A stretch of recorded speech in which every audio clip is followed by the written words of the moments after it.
I'm going to call the question on the motion. All in favor? And opposed? Marianne has opposed. Motion carries. All right. One more item from the consent agenda, and that was 2.2.9. Councillor Marsh, this is with respect to the Coalition for Canada for Basic Income. You pulled this one. Go ahead. 2.2.9. This letter is asking us to pass a motion calling on the Government of Canada to implement a basic income guarantee and send the motion to UBCM. And I would like to move that motion. And if I get a seconder, I'd be happy to speak to it. Not seeing us. Oh, seconded by Councillor Sari. Do I have to second it to speak to it? Because it did pass at ABICC, so it's on its way to UBCM already. Yes. You don't have to second it to speak to it. I mean, that comment I think is fair game. Yeah, the letter says it passed at ABICC, but what they're asking us to do individually, Mr. Mayor, is to pass a motion at our council. Yep. So that we're saying, yeah, we support this to UBCM. And I would. And you're trying to make that motion, and we'll see if we have a second. Yeah, that's the motion I'm trying to make. And yeah. And I'm not seeing a seconder. I have a seconder now. Thank you, Councillor Justice.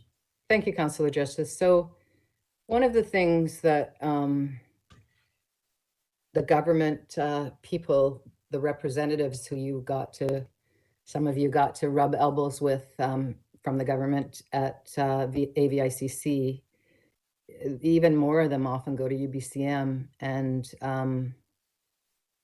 I think that there's one thing about a motion that's passed by UBCM at this table, but when there's a lot of other governments sort of supporting that motion, I think that it has a better chance to have an outcome.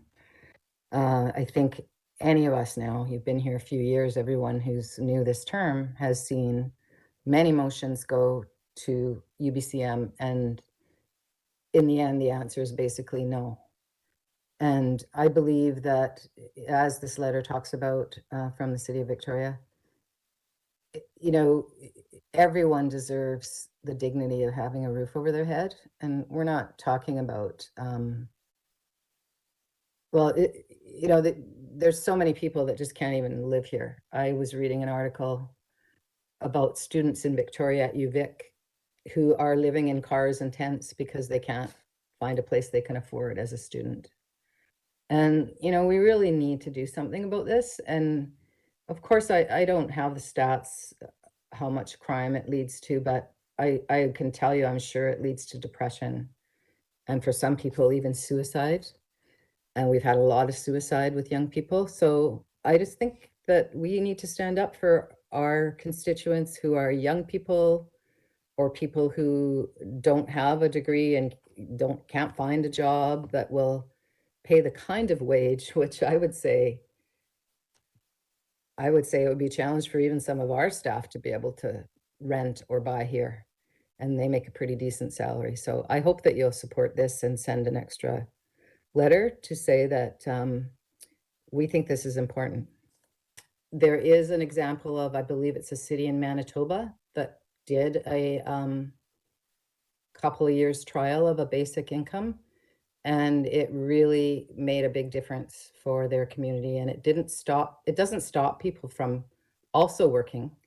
But what it could do is allow people who are working for, in like McDonald's actually is paying a fairly decent wage, not quite livable, but it would help people that are actually working in these businesses that we just want their patios to be able to do, to have enough income to have a roof over their head and not have to live in their car.